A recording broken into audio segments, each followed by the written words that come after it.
Mukhang may ideya ang ilang netizen kung sino ang isa sa pahula na i-welcome back muli ng Kapamilya Network. Nababasa sa Twitter at tila marami ang may di gusto na agad sakali ang hula nga nila ang magbabalik. Ilan sa mga comment na mababasa, nakakahiya sa mga naging loyal sa ABS. Hindi umalis ang magbabalik, tinanggal siya dahil sa ginawa niya, tapos ibabalik.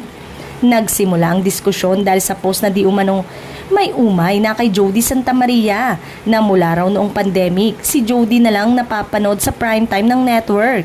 Say ng isang netizen, dami mo satsat, true naman na umiikot lang sa kanya ang primetime.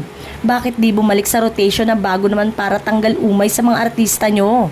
Pero natuwa kami sa mga comment na nagdepensa sa aktres. Isa sa comment, kahit bawas na ang TF niya, nagtatrabaho pa rin siya sa network. At hindi lang basta nagtrabaho, ginalingan pa. Ang ibang comment naman, grabe ang galing ni Jody, kaya puro hit. Ang dali lang para sa iba na bumalik lang kung kailan nakabawi na ang ABS-CBN. Pero umalis sila nung kailangan sila ng network. Hindi nga yata sila nakaranas ng pay cut while yung iba nagbawas ng TF. Personally, hindi namin nakikitaan ng umay si Jody dahil kahit anong karakter ang ibigay sa kanya, nagagawa niya itong bigyan ng iba-ibang flavor.